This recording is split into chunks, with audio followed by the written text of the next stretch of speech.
All right.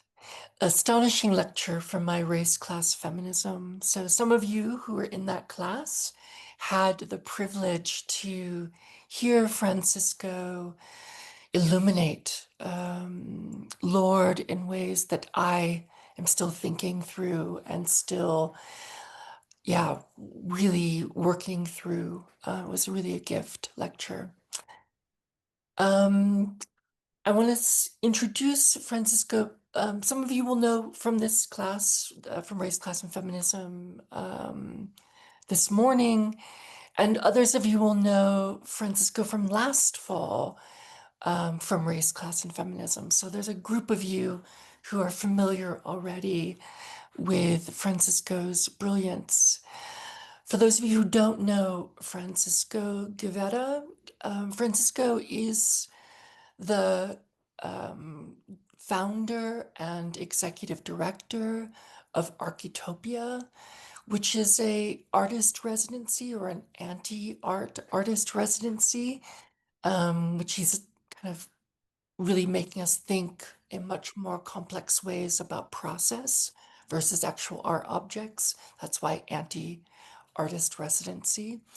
And Francisco was a student here at the University of New Mexico. He's going to be speaking to us from Mexico. Um, he was Kirsten Pye Buick's student who came and spoke with us earlier this semester about wolves, witches, and natives, and offered us a really scintillating discussion of the Queen's body. I'm sure all of you remember the lurid details we learned about the maintenance of empire's imaginary body. So when I told Francisco I was teaching this class, he offered so kindly and so generously to give a lecture, a new lecture for this class. And I'm so excited that he did. I'm excited to learn from this essay. I hope that all of you have read Ross Vogel. I hope I'm pronouncing Gross Vogel. I hope I'm pronouncing it correctly. Um, and a way to kind of put pressure on academic learning or Western, the kinds of ways in which empire has produced an academic way of knowing and a citational practice and certain erasures that the essay really elaborates. So I'm looking forward to thinking about this essay with Francisco. I'm looking forward to you all contributing. Francisco knows the kind of material we've been looking at. So feel free to contribute to the conversation and participate in whatever way you want to participate. Ask questions, ask for clarification, some observations you have. So I will leave it there and turn it over to Francisco. Thank you so much for speaking with us again. And then right after already having spoken to my other class. So thank you. Oh, it's my absolute pleasure. Absolutely. It's always wonderful to have these opportunities, and I'm excited to present this lecture. It's the first time with this talk that I've been thinking about the hunts that craft the witch, as Ava described it before to me, and it totally made sense. And when I um, thought of the essay by Grossvogel, the core of the essay, even if it's briefly mentioned, it's actually the witch hunts to fully understand how body is a technology in which we have been, that has been imposed, a weapon.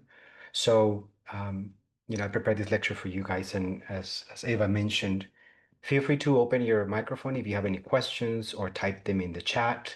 I'm happy to stop and answer any questions or repeat anything or go back to any of the slides. It's a little bit long, so I'm hoping we can finish it and also have space for questions. I'm going to try to be as precise as possible so that it doesn't take longer. So without further ado, The title is Steering Old Ashes. You'll find my email. You'll see my email in the upper right corner. You feel free to email me if you have any questions at any point in any time. So it's a generous space. Character. So I'm going to introduce our first. She was born in calendar in 1897. The daughter of a cabinet maker, Helen Duncan was a show woman who traveled throughout Britain holding regular seances during which she would produce the form of dead people by emitting a cloud-like substance, ectoplasm, from her mouth. These spirits were said to appear, talking and actually touching their relatives. And it was during the years of the Second World War that Duncan's activities attracted the attention of the establishment. In 1941, she spoke with a deceased sailor and revealed that his ship had been sunk in the Mediterranean, although the War Office did not officially release this fact until several months later. On the night of January 19, 1944, one of Helen's seances was raided by police. In her then home town of Portsmouth, officers attempted to stop the ectoplasm issuing from Helen's mouth, but failed. After some order had been restored, Helen was formally arrested. The real reason for the raid was due to the official paranoia surrounding the forthcoming D-Day Normandy landing and the fear that she might reveal the date, location, and other details. In one of the most sensational episodes in wartime Britain, Duncan was eventually brought to trial and became the last person to be prosecuted under the Witchcraft Act of 1735. After a 7-day trial, she was sentenced to 9 months in London's Holloway prison. She was even denied the right to appeal to the House of the Lords. As a result of the case, the Witchcraft Acts were finally repealed in 1951. Helen Duncan was released from prison in September of 1944. However, the harassment she faced appears to have continued right up to her death. In November 1956, the police raided a private seance in an attempt to prove fraud. 5 weeks later, the woman who will always be remembered as the last official victim of the witch hunts had died. And this is very important to understand how, in the process of these years of events of extermination that Grossvogel talks about, this is the longest we have ever experienced. It has lasted at least 600 and a little bit more years, and that speaks to the fact of how important the witch hunts are to our experiences today. And why steer old ashes? There are, and this is Silvia Federici's ideas. And, she says that there are important structural aspects of the 16th and 17th century witch hunts that still need to be analyzed and placed in the appropriate socio-historical context. Witch hunts serve to deprive women of their medical practices, force them to submit to the patriarchal control of the nuclear family, and destroy a holistic concept of nature that until the Renaissance set limits on the exploitation of the female body, and not only the female body, but also the land. Witches were seen as handmaidens of the devil, engaged in a worldwide conspiracy to end human life, and they had to be rooted out. And we have to think about how witch is a legal term that creates a premise and the legal reasoning behind it, the actual crime is precisely a worldwide conspiracy against life and humanity, which of course is ridiculous. Women in Europe still don't speak the same languages. To imagine they can orchestrate a worldwide universal conspiracy against life is absolutely ridiculous. So we're going to explore why that happened. In the if 1418s, the idea that abortion was an affront to God's plan, but should be stopped in civil court proceedings, began to take hold through the work of German Inquisitor Heinrich Kramer. Kramer faced skepticism from theologians who argued that abortion was a spiritual issue, not one for consideration by secular judges. Still, he plowed it forward, eventually earning the support of Pope Innocent VIII, who ensured that anyone opposing witch hunts was excommunicated and tried for heresy. In 1486, the state judicial system in continental Europe gained power while working intimately with the Catholic Church. Kramer published his ecclesiastical manual, the Malleus Maleficarum. The handbook was meant to streamline legal and investigative procedures for witch hunters.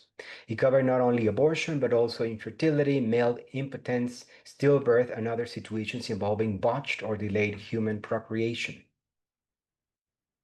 And to think about this, there's a very useful example, and I'm intersecting here some of the work that I have done through the research that eventually becomes images. This is one of my pieces. And it's inspired or based on this specific event in history. From 1581 to 1593, Archbishop Johann von Schronenberg operated the Trier witch hunts not only as mass murder, eliminating roughly 300 people, including Jews, Protestant, as well as women and children accused of witchcraft. But as a machinery of redistribution, we have to think about the witchcrafts as witch hunts, as a machinery of redistribution. He promised the proceeds of the trials to convince the Jesuits to establish a college and convent in Trier, and the prosecutions enabled the seizure of land, income, and movable goods that were redirected to that end. Thus, the chief beneficiaries was the Jesuit college itself, which expanded significantly during and immediately after the killings. The Jesuits' growth was materially underwritten by property stripped from the legalized execution and expropriation of women. So to think about the witch hunts, officially the witch hunts lasted from 1300s to 1951, 56, 44, roughly.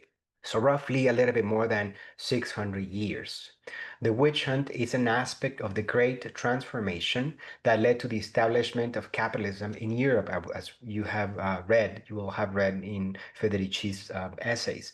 What has remained unacknowledged is that, like the slave trade and the extermination of the indigenous population in the so-called New World, the witch hunt stands at a crossroad of a cluster of social processes that paved the way for the rise of the modern capitalist world.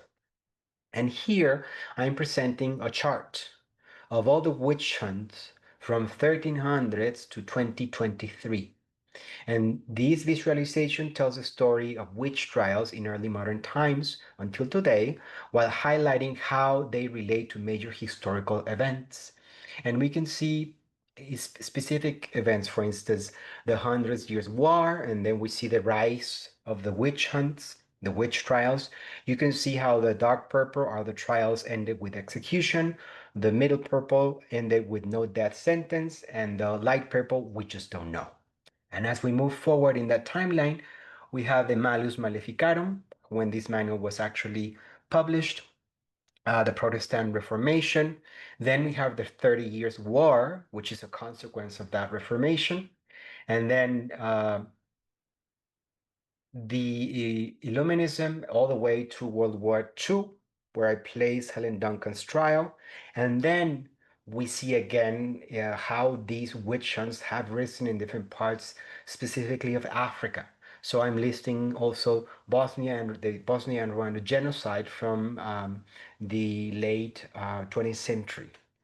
And one of the important aspects that we need to think about is that, as an example, the 1980s and 1990s saw the coexistence of an unprecedented technological development and the return of phenomena that are usually associated with underdevelopment or with a previous age of primitive accumulation.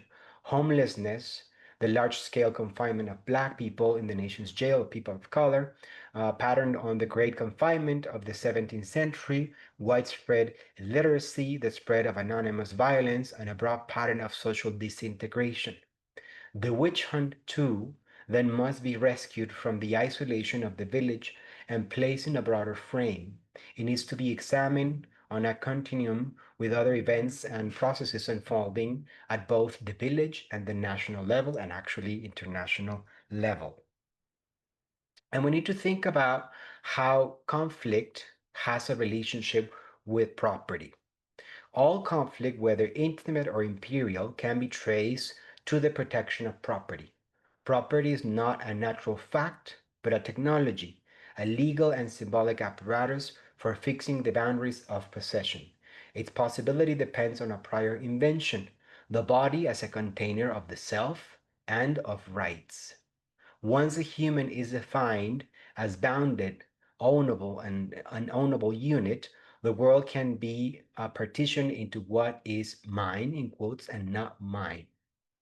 Capitalism radicalizes this invention by treating every relation, land, labor, bodies, time, even silence, as a transferable asset. Under such a regime, conflict is not an accident, but a structural effect, the defense of what is owned against the claims of those excluded. Property thus becomes the grammar through which violence is authorized and rationalized. From domestic disputes to colonial extermination, it is not just an economic category, but the metaphysical hinge on which modern war, law, and inequality turns. And from there, we need to think about adverse possession. Power is constituted by the claiming of dominion by adverse possession, and in order to obtain it, there must be a clear intention to exclude the world at large. In fact, when Christopher Columbus invades the Americas the first time, he actually asked natives who owns this land. And since property didn't exist because it is a weapon and it's an invention, then they can't make sense of that question. It's what do you mean who owns the land? We belong to the earth, not the other way around. So he goes back to his diary, and because he had power of attorney, he claimed the entire continent. So adverse possession is a doctrine under which a person in possession of something owned by someone else may acquire valid title to it, so long as certain requirements are met. In the standard settler colonial tradition, adverse possession means taking land without the consent of those who were already there and thereby acquiring title to that land. It remains an active and central part of most law systems worldwide. And this is why sexual atrocities, as a form of taking possession without consent, is equally applicable to bodily violations of all kinds. And since the 16th century, Europeans and colonizers in particular have visualized colonialism as rape in every possible form. The European witch hunts then functioned as a domestic rehearsal for the logic later exported to the Americas. Destroying non-dominant knowledge, and redirect material life into the new order. The legal machinery of the trials seized land, tools, pensions, and households' wealth and redistributed them to church, state, and compliant male heirs. When colonization crossed the Atlantic, the pattern scaled outward. Local knowledge was captured or branded as idolatry, sources of knowledge and infrastructures were destroyed, and land, labor, and minerals were legally converted into property of the crown, the church, and charter companies. The Americas were not an epistemic beginning, but a continuation, the same double operation, knowledge destruction and property capture, first tested on European women, was then deployed on whole civilizations. And since the 16th century, property has systematically become the underlying rationale that gives order to this world. Rather than ethics, life in itself is the content of ethics. We continuously favor and protect property, becoming both a symbol and a resource. Ginés Sepúlveda argued in favor of the position that, in quotes, Indians are, in quotes, people without a soul, and therefore they are animals that could be enslaved in the labor process without being a sin in the eyes of God. Part of his argument to demonstrate the inferiority of the, in quotes, Indians below the line of the human was the modern capitalist argument that, in quotes, Indians have no sense of private property and no notion of markets because they produce through collective forms and distribute wealth through reciprocity. And this is very important. One of the active knowledge that women who were accused of witchcraft had was exactly collective forms of organization, knowledge, and distribution. So, property, power, and possession. As W.J.T. Mitchell explains, an empire requires not just a lot of stuff, but what Michel Foucault called an order of things. an epistemic field that produces a sense of the kinds of objects, the logic of their speciation, and their taxonomy. Empire always claims objectivity, universality. Modernity, a mode of existing in time, was the product of slavery. In that sense, the primary thing, in quotes, being order was the, in quotes, slave, becoming property by reconfiguring power through possession. The, in quotes, slave was the first classified by natural history, which created a relevant modality of species, meaning property, that separated from free, in quotes, space by mapping, while the force of law embodied in slave codes that sustain the logic of division, which is possession, thereby making it seem right and hence aesthetic, which means power. And this is connected to the Cartesian ego. I think, therefore I am. And it doesn't not merge ex nihilo from an disembodied mind, but its historical mediation by colonial conquest and extermination. The Cogito's conditions of possibility is a global colonial project in which the European subject constituted itself as rational and human by conquering and exterminating those rendered irrational and subhuman. Thus, the idolatric purity of the Cogito is a myth. The Cartesian ego is a product not of abstract reason, but of concrete violence. And if you remember from the essay, Grossfogel is making an association between these three ideas. Ego cogito ergo sum, I think therefore I am. Ego conquiro ergo sum, I conquer, therefore I am, and ego extermino, ergo sum. And this is also a piece I made for one of the exhibitions. It's a weapon box that you open and you find in its drawers these three statements with the paper from the 16th century, one made with ink, one made with indigo, and one made with the destruction of sunlight. So Descartes' most famous phrase, "I think, therefore I am," constitutes a new foundation of knowledge that challenged Christendom's authority of knowledge since the Roman Empire. The new foundation of knowledge is not anymore the Christian God, but this new, in quotes, I. "I think, therefore I am," is preceded by 150 years of "I conquer, therefore I am." The ego conquito is the condition of possibility of Descartes' ego cogito. What links the "I conquer, therefore I am," ego conquito, with the idolatric godlike "I think, therefore I am," ego cogito, is the epistemic racism, sexism produced from the "I exterminate, therefore I am." Meaning, to jump from the "I think, therefore I am" to "I conquer, therefore I am," it requires a lot of extermination. And this is also what we're seeing accelerating today. Imperial white side, which is a product of this idea of the "I," imposed an imaginary screen between the colonizer and the colonized. British art critic and imperial apologist John Ruskin described how the English viewer should imagine a mile square sheet of glass placed between himself, intentionally gendered, and the subject being depicted, which is this woman. Rather than relying on the traditional vanishing point of classical perspective, this framework was structured around what Ruskin termed a sight point, directing the viewer's gaze. Designed to create both an emotional and cultural barrier, the imperial screen ensured that the viewer remained detached from what was observed. To occupy the imperial position was to embody whiteness, the powerful experience of being the spectator rather than the spectacle. This distance was not just a vantage point, it became a site of control and violence, where the separation between observer and observed enabled extreme brutality, both in the colonies and at home. Empire has positioned itself as an all-seeing force, constructing a reality defined by constant surveillance, where everything is expected to become a resource either exploited, killed, or exterminated for profit. Within this system, visibility itself functions as a raw material, product, and labor. Every act of seeing serves as raw material, producing forms of control such as surveying, surveillance, and the visualization of data, graphs, maps, and digital photographs.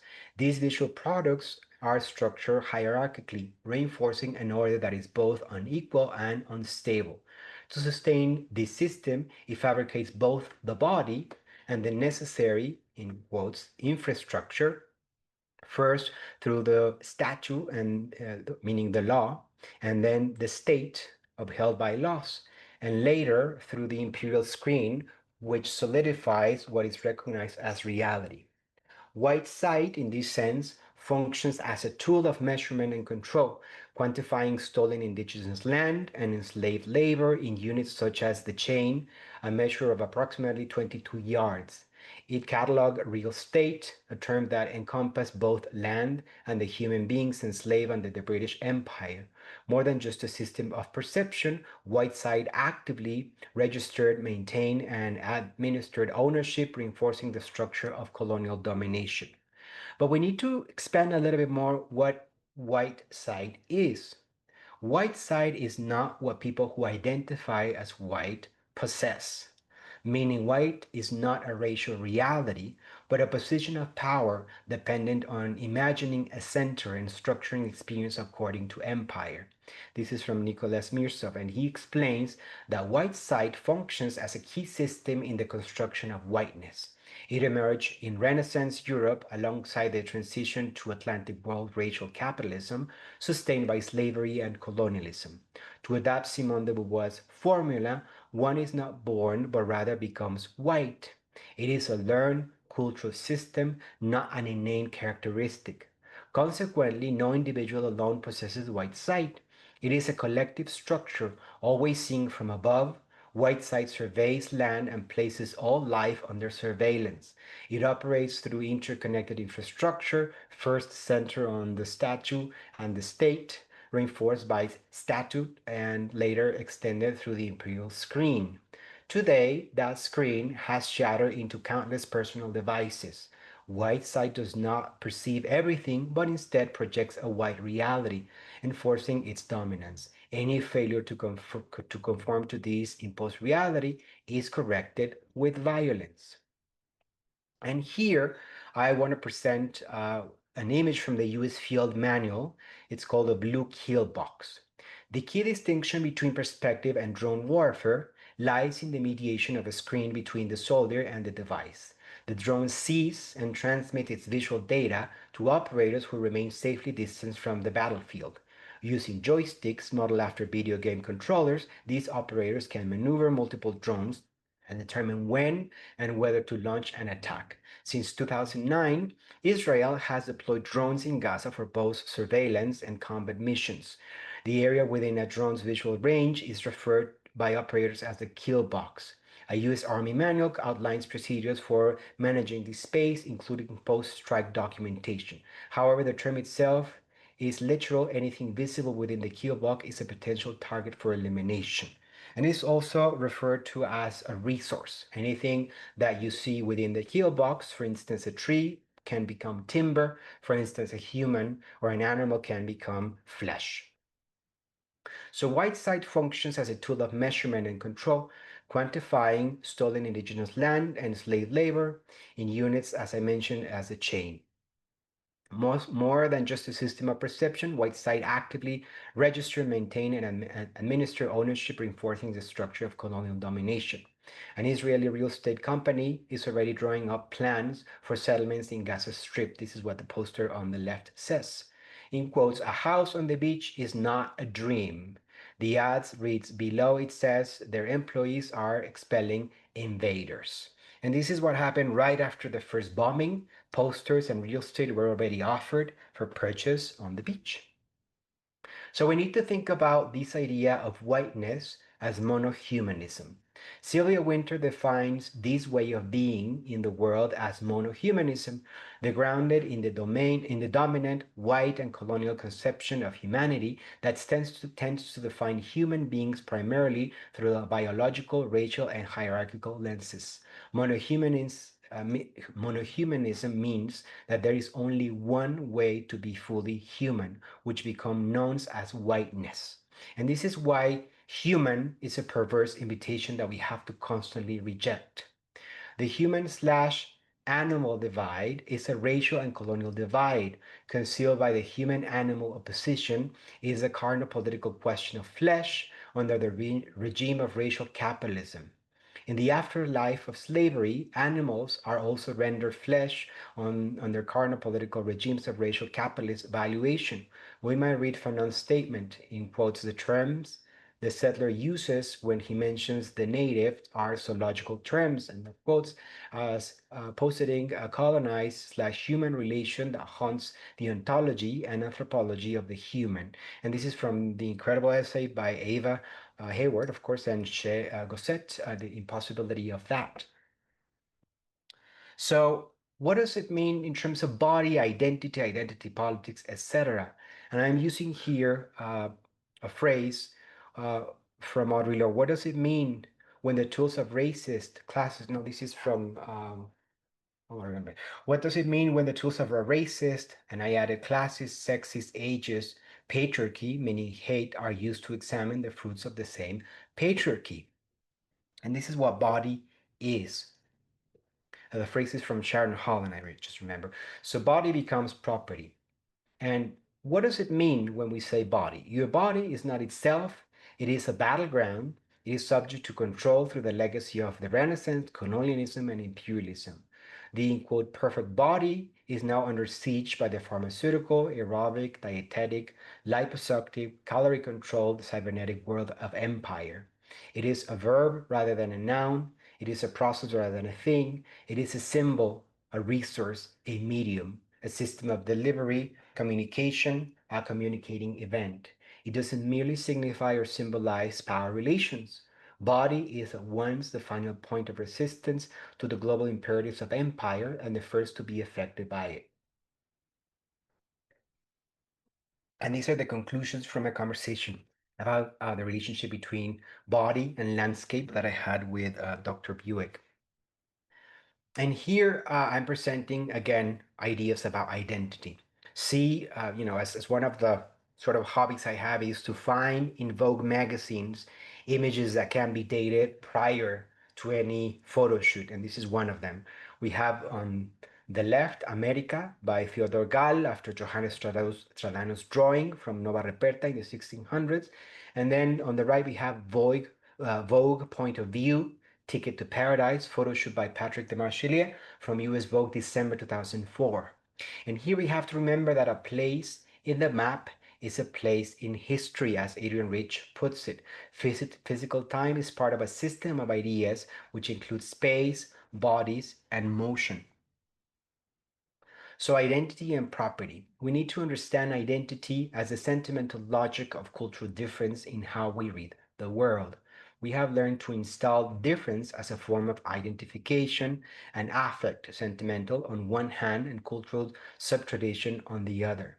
We have to refuse the thinking of the natural, in quotes, relation between corporeality and knowledge, identity, and understand it as the power of disciplinarity, diversity that authority has through domestication and its ongoing entanglements with the corporate forces, property of both capitalism and nation state.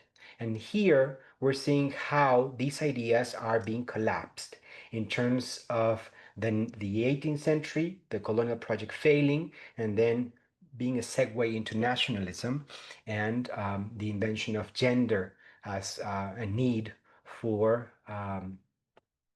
nationalism. So, identity objects. This is from an essay by Kirsten Buick, Race as Object Lesson.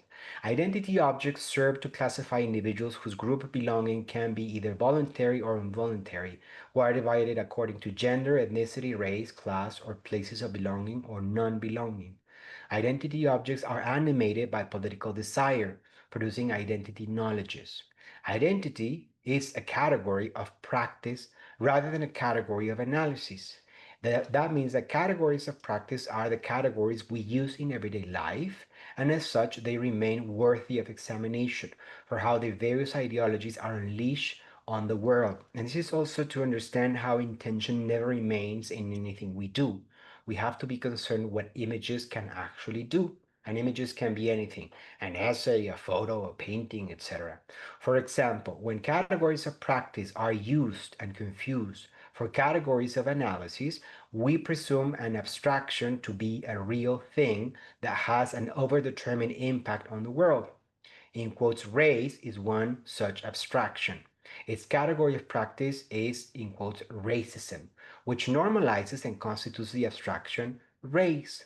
It is not the difference of skin color, but what the difference has meant historically and what it produces today. So, what is the alternative to identity, to race, to class, etc., to the process of the body? And this is from Nicholas Mirsov. Ending the optical regime of settler colonialism means making its ways of seeing and forming time-space visible. According to Mirsov, perceiving beyond and in opposition to settler colonialism is what he refers to as seeing in the dark, in quotes. This darkness represents a temporal and spatial realm beyond the reach of constant surveillance.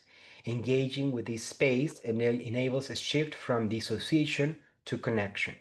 To see in the dark is to challenge and make visible what is obscured by the dominant white settler colonial perspective. The dark, in quotes, exists beyond the constrained scope of white sight, which is constructed by single point perspective and other visual technologies, mostly notably exemplified today by the drone. What do you mean by the dark? By the dark. Taking this as a metaphor, what is revealed in the dark encompasses various moments across time and space. The past, the concealed, the invisible, what endures and what emerges. This darkness is both personal and political. What is dark for us individually can be complex, often involving aspects we may wish to forget or that have been repressed. Seeing in the dark is challenging because it demands us to engage with both of these layers. As the radical thinker and critic John Berger once said, in the dark, in quotes, reality is not a given. Visual activism today involves searching through the debris, whether it's fragments of words, found, video, or physical objects. It requires what Berger described as the, in quotes, undefeated despair he witnessed in Palestine. Remember, too, the fascism aims to instill this defeated despair in its opponents above all else. To see in the dark is to look beyond the constraints of the kill box and the limited scope of vision controlled by white sight.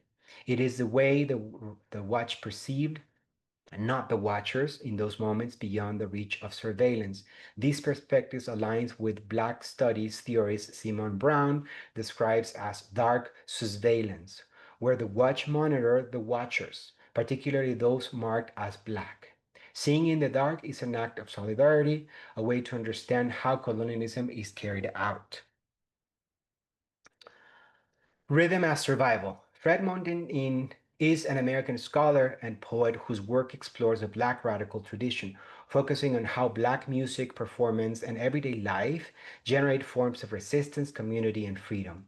In books like In the Break, 2003, he describes fugitivity and improvisations as ways Black life escapes domination, creating new rhythms, languages, and possibilities of being together.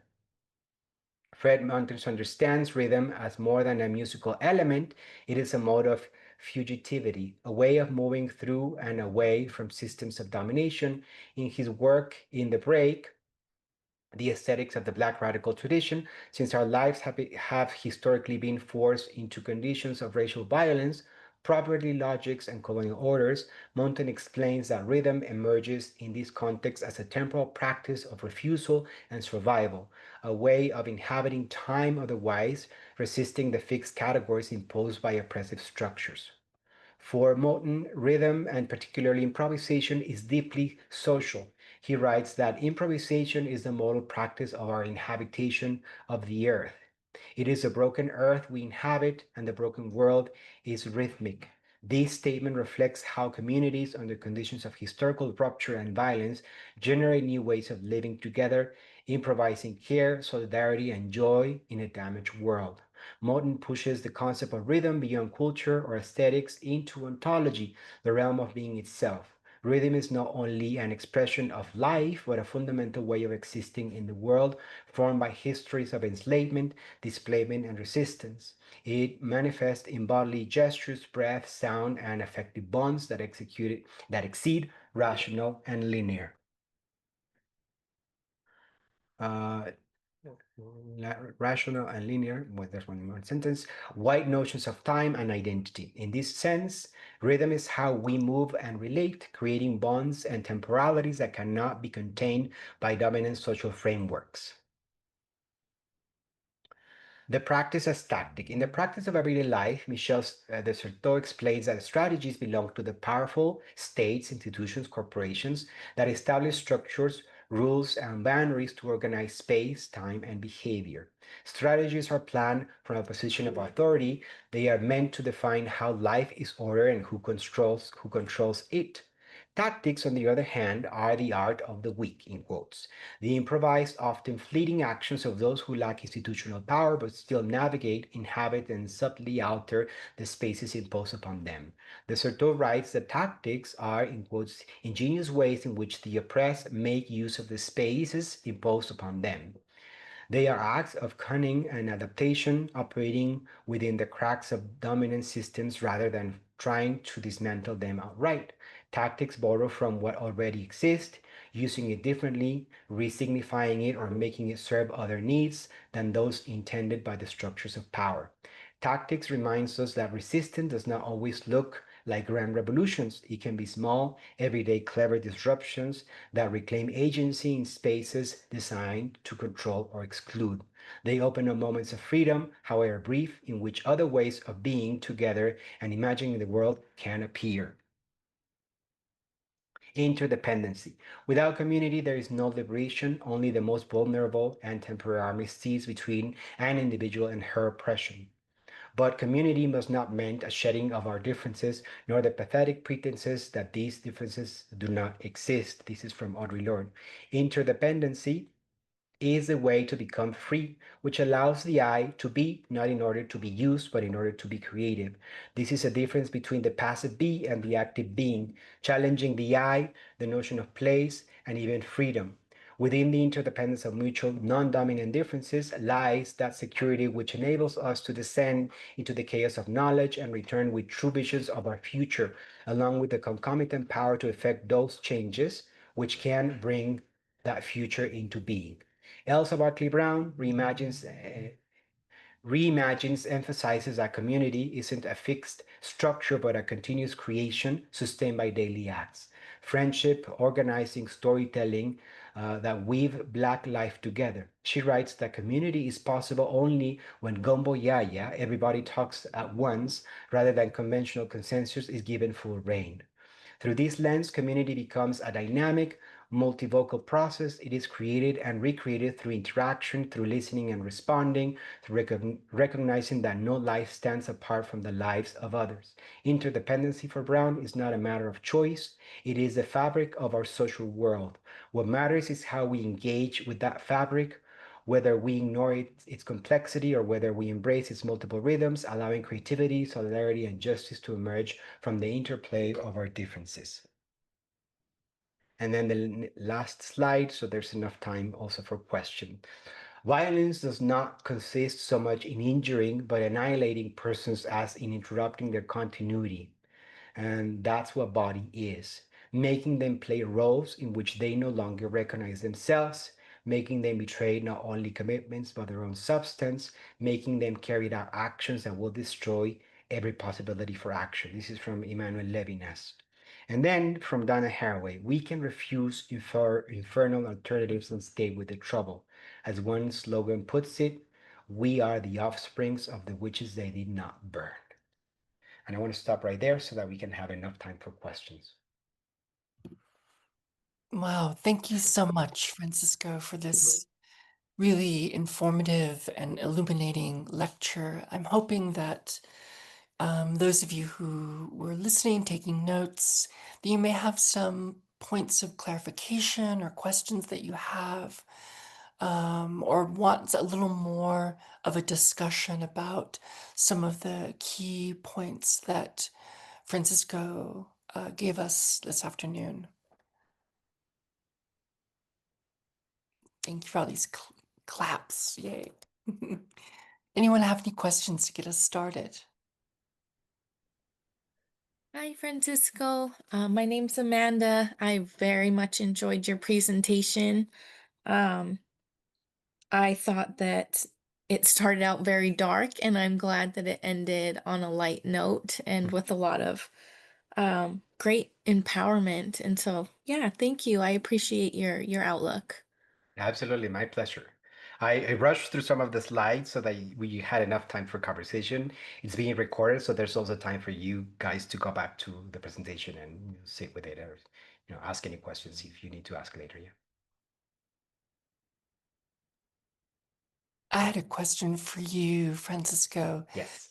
Um, your inclusion of what's happening in Gaza um, was really indispensable for us to think about. It's something we haven't connected as a class. The story of the witch hunts and how that is playing out in another form in Gaza. One of the questions that I had is this idea of the kill box, which is your description of it is so powerful and terrifying. But it made me wonder if this is also a way to think about the body as a kill box. I wonder what you Absolutely. that's Absolutely. That's the actual connection. Body didn't exist in the Americas prior to the invasion of the Franciscans and then the rest of the colonizers. And what we need to understand is that through the invention of body, which happens through the witch hunts and the witch trials, it rendered for the first time this notion of body that is identifiable through hate. And so these records of killing people, on one hand, serve as an index to know how they will defend themselves and also how to exterminate them efficiently. So by the time it reaches the Americas, it's precisely what happens. And that has a connection all the way to Gaza. One of the examples I always give is intention doesn't matter. We don't know if Da Vinci, with his designs and sketches on the body, was thinking of drones. Probably not. But in the end, they serve as part of the technology that codifies bodies and kills people today. What I also found in your essay that is very well explained is that the human divide with animals is precisely a racist colonial divide that severs our responsibility with other species. And we extend that to, we that hate we extend it to our others through the notion of empathy that is crafted through the body. I imagine, as an example, that I could understand your experience by seeing you because light reveals truth, which is not the case. Truth is never revealed through light. So yes, the the drone becomes an extension of this technology that invented the body and perfected the act of killing through the witch hunts. thank you for that. Anyone else have a question, a follow-up, a clarification, something from the essay you'd like illuminated? I have one. Uh, Hello again, and thank you Mhm. for a wonderful lecture again. Towards the end of this essay, um, let's see. Mhm. I have a quick quote here. It's the Western colonial project of genocide, epistemicide, was to some extent successful in particular spaces around the world, but it was a huge failure in its overall results, since critical indigenous, Muslim, Jewish, African, and women thought, as well as many other critical knowledges from the global South, are still alive. So in this context, seeing that the fourth genocide and epistemicide of the 16th century against Indo-European women had no books to burn, um, due to the knowledge being transmitted orally, how do you think that impacted and continues to impact the survivability of those particular knowledges? Oh, absolutely. It's It's a wonderful question because it contextualizes some of the issues I have with the essay. First, genocide cannot be used to explain the 16th century. It's a term that is coined after the Nuremberg trials and cannot be used to explain something that didn't exist, like race. So I expanded to think about it in terms of extermination. Then it's not for genocides. It's actually multiple events of extermination that we perfect, that we learned. We have learned to love extermination. Um, I also tend, I also force myself to not romanticize any of these non-dominant forms of knowledge because they didn't survive fully. They're gone. And one of the things that we need to understand, and is part of your question, is that the gap can never be closed, will never be closed. Transmodernity is not an option, and pluriversality is ridiculous. I don't think the essay provides a solution. A solution is precisely space and time in the ways in which we engage. In fact, I think modernity should be kept near so that we don't repeat the horrors. We were thinking about ancestors in the previous session. In that sense, that's how we honor them, past and future, by keeping modernity near, so that, because the imperative of not repeating is remembering. So, in that sense, when I had to go to Spain, because it was horrific for me to go to Spain. We don't have anything in common. Even the language is different. I realized that the reason why we survive differently in the Americas is precisely because of those forms of knowledge that cannot be found in Spain. If Spain, as a construct, made a huge mistake, was its refusal to learn how to eat, to learn how to move, to learn how to sing. And I'm not by any means saying Spanish culture is this or that. It's to contextualize empire. So I think intuition is what points at these forms of non-dominant knowledge. It is some sort of light. I describe it as some sort of light in the dark, not something that casts a light, but something that seems to be flashing, that we can't really explain what it is. And even if we have been deterred from it and we have been told, don't do that, don't follow your dreams, don't do this, don't, we continue to that. And to me, that light is forms pockets of non-dominant knowledge that allowed us to move and survive in different ways. And that's how we connect to these forms of knowledge. It's not that they exist necessarily and we dig them out, it's that we engage in ways of movement that allows the drone not to kill us. One of the ideas that we have to remember is that if empire were as powerful as it claims to be, we couldn't have this class today. We would have already been killed. But because we exist in the dark and empire is very dumb, it doesn't understand many aspects of this conversation. And this is how we use tactics in that sense. It's a fantastic answer. Thank you very much. I My appreciate pleasure. it. Absolutely. Francisco, there's two things in the chat. Mhm. One is it's a correction of me keep referring to your lectures as illuminating. But the question is, could you elaborate on the concept of truth is never revealed through light? Absolutely. Luz Irigaray explains that light, that we live in a photo something, I forgot the actual term, but photo in the sense that we exist in a structure that where light is imagined as providing truth, and that's used to invent the body. But she also explains that light is an actual fabric that wraps around things, and in that sense it allows some possibility of us seeing through, but also some impossibility of seeing through. In Mesoamerica, light, in the Americas in general, I was reading also something about the Inca, light didn't reveal truth, but rather movement manifest divinity. And this is something that Audre Lorde and Levinas mentioned. I don't know if there's any intersection there historically, but movement is the ways in which we manifest our eternity in front of each other. So rather than thinking of light as truth, we need to think about movement as a tactic to interrupt empire. And that's how intuition functions.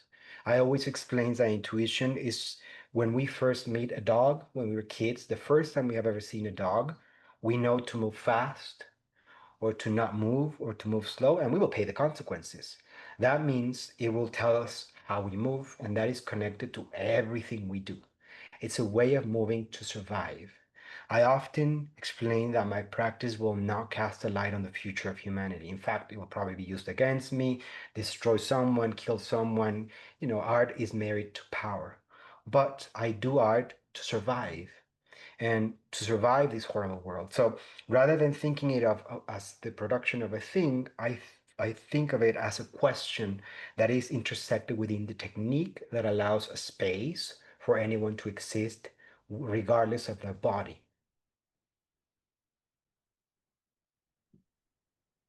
Thank you for that. Any other questions or points you'd like to bring forward? Clarifications? I have a question. Since you made a comment about community being such a revolution and what draws us to light, Mhm. what is your recommendation for building community, finding community, and what that really means? Absolutely. Friction. Because what we need to remember is that community has become an extension of landscape. This is something that we have suffered for at least 16 years at Architopia. Artists imagine they can be inserted in a community, take, extract, rape, and then leave. Not all artists, but many do. So in that sense, community has to be understood as a process of friction and be embraced, knowing that friction will be painful, that we will have to change each other without necessarily our consent, in the sense that we can control change. And therefore, community has to be built through anger. One of the incredible elements that Audre Lorde gives us, one of the incredible lessons more than elements, is precisely the uses of anger. The distortion that is produced through grief, uh, the grief of distortion actually produces anger. And that's where I gather the notion of space being distorted into place through the invention of the body. That produces a grief. That grief makes us absolutely furious. And that fury is the possibility of changing the world. So we have to engage in spaces where identity needs to be challenged constantly, especially gender, especially class, especially race, of course, in Mexico and many other places. But it's a space to understand where safety is an invention that it's only allowed for certain individuals. And since 1492 at least, if not since the 1300s, for also Indo-European women, this world has been absolutely unsafe. And we have to move in those ways, respecting the opacity of each other so that we can learn through rhythm, meaning we touch the ground, we feel the rubble, we feel the destruction. There's nothing left other than rubble. And suddenly we touch each other. And we have to learn how to move in concert without understanding each other.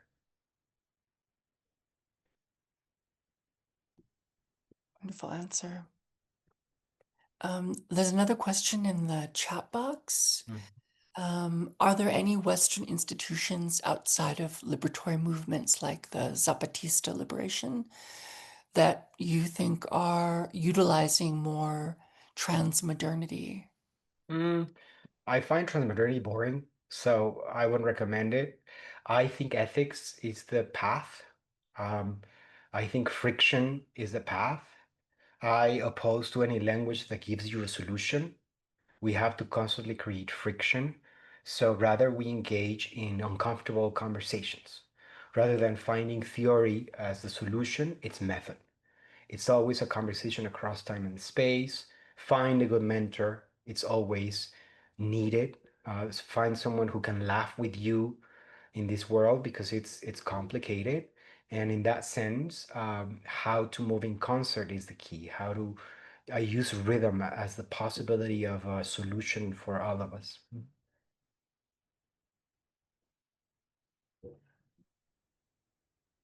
Another incredible answer. Anyone else have a question? I do. So whenever I was reading the article, I was thinking a lot about how like power is often invisible, um, like through erasure and genocide, like the article was talking about, but also, I guess just like what we are taught, right? Like we're not really taught about all of these awful things that empire has done. And I just wondered if you had any thoughts about like how power is invisible. Yeah, absolutely. Well, first is to know that we're not crazy. We suspect it. And the difference in this class is that we're not paid to keep the lies and secrets of empire safe. So we just talk about it and openly say it. That's something that I also appreciate from Grossvogel. What we have to remember is that feelings are never facts. Feelings are always telling us that something is changing, and we do not agree what it is changing. So we need to investigate why. And in that sense, it always goes back to property, because in the end, power is always related to conflict in the sense that it protects property. So I question images and what they do rather than what they are. We need to investigate also ignorance because it's a social construct. It's a cultural production. It's not the absence of knowledge. We are made ignorant in specific ways for a specific purpose. Like you were saying, it seems to be invisible. For some of us, it's not invisible because we have experienced it since we were maybe 3, 2, 1. And we all have had these experiences. And it doesn't matter how we imagine ourselves or how we are being described by others. We are all colonized subjects. We have successfully incorporated all species into capitalism, and we have to pay the consequences of that. My suggestion is to pay attention to other species.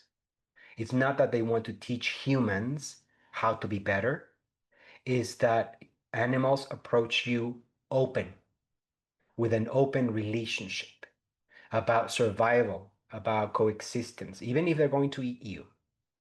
While humans approach everything through the notion of property. And I love this phrase from Hannibal. Um, Feelings were a gift from our animal ancestors, while cruelty is a gift for humanity itself. Thank you. Mhm. Venable. That's a great additional text we should be looking at for Yeah. this class. Any other questions for Francisco?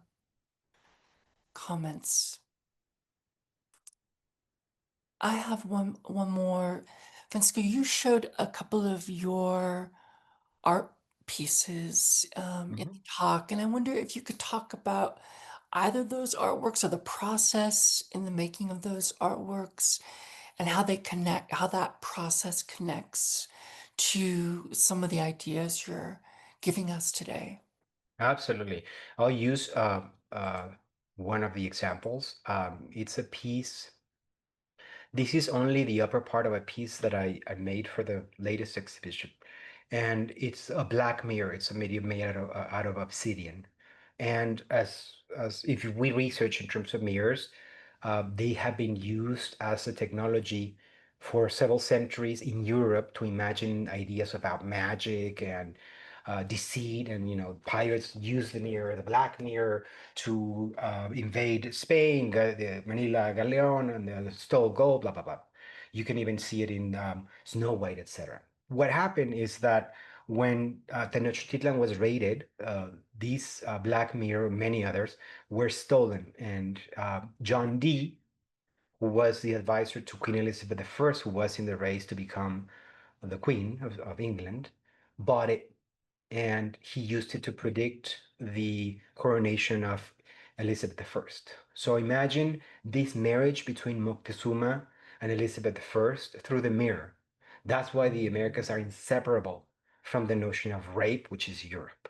So I use that mirror because it's actually housed at the British House. It was stolen and it was put in the British Museum. And I use the exact replica of the mirror. Then you see the next layer, which is the rape of Europa, which is a print based on a Titian painting, which has the bull and I can send you some images so you can see it, and I'll send you the website. You can see it up close. And it's a layer of silver leaf because if anything was extracted from Mexico with silver. Then you have the lace of the Armada portrait of Elizabeth I. So I use these vocabularies of empire to make you face the horrors where you're going to see yourself being reflected. And then the rest is based on an essay of feathers. These are ostrich feathers, and also the Armada portrait, which is the 5 portraits that she commissions, which she makes herself, younger, and also she's pointing her finger at the Americas, and she's using all these different materials that were stolen, extracted, or purchased from different empires around the world to invent her notion of empire, the British Empire. The Tudors knew a lot about image and how to control it. So I use those vocabularies to construct these monsters, which are also very seductive because we have learned to love beautiful things that, of course, are associated with extermination, including, silver in terms of mining. And then the piece is also including a coat made out of indigo, which it was made with a technique from Mali, and then it's also embroidered with pearls. It's the actual pattern of the Grand Tour coat that British, Englishmen were using to rape anything they could find in Europe on the trip to Naples. So I use these vocabularies to make the audience get lost in the horrors of empire. I'm interested in disclosing everything that seems to be hidden on purpose because there's no mention in the British Museum that it was stolen from Tenochtitlan, that the Queen was reflected there, that Moctezuma. So these stories are absolutely fascinating. It seems I am a geek. I love those aspects and I use it in my work.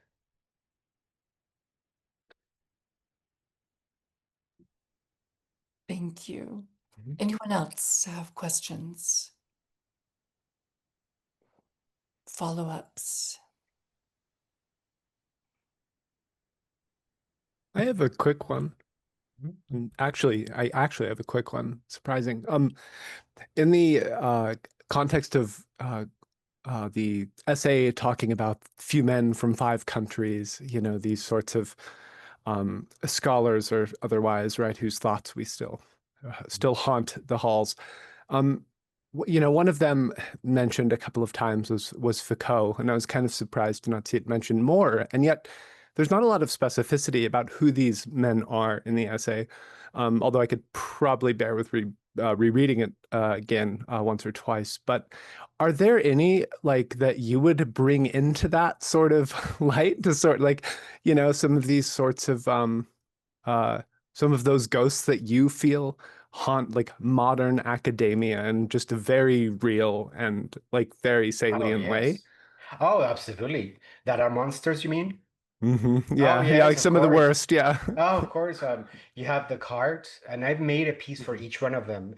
Grossvogel, and I'll send Eva the essay so that you can get it.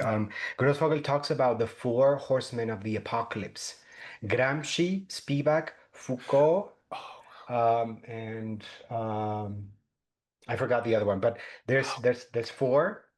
Wow. Gramsci, and I made a Renaissance medallion for each one of them. I'll send you photos of that. I have Yeah, made yeah. everything seductive and horrific. So, my monsters, enemies, etc., ghost would be the card. Kant is absolutely hideous. Mhm. Mhm. Humboldt is absolutely Mhm. nasty. Um, Foucault, of course. There's a Mhm. few I respect, with time, but one of the things that is very clear is that they betrayed the world, not even humanity.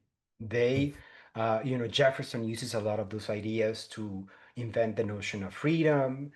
So we're seduced by freedom rather than being free. So continental philosophy has that legacy. Uh, Mhm. some of the scholars that I do think are interesting to think about. One of them is Hannah Arendt. She Mhm. challenges many of these notions through evil. Levinas, of course, rejects completely continental philosophy. Luis Irigaray follows his steps in that sense. There's a wave of new scholars who have been looking at Levinas's work. So yes, I'll send you the website for the exhibition because you'll find some of those horrific things there. Absolutely. Yeah, that's great. Thank you. Yeah, I appreciate that. Absolutely.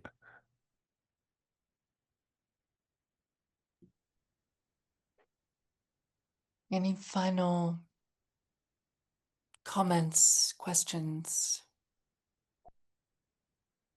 All right. Thank you so much, Francisco. This was really wonderful and so helpful and transformative of some of the ways in which we've been thinking, and transformative the ways that we will hopefully continue to think through your teachings. So thank you so much.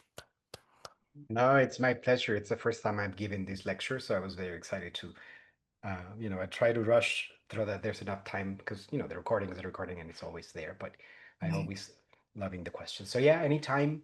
And if there's any other chance, any other conversation you would like me to join, I'll be more than happy to do so. So feel free to invite me. So it's my pleasure. Thank you so much, Francisco.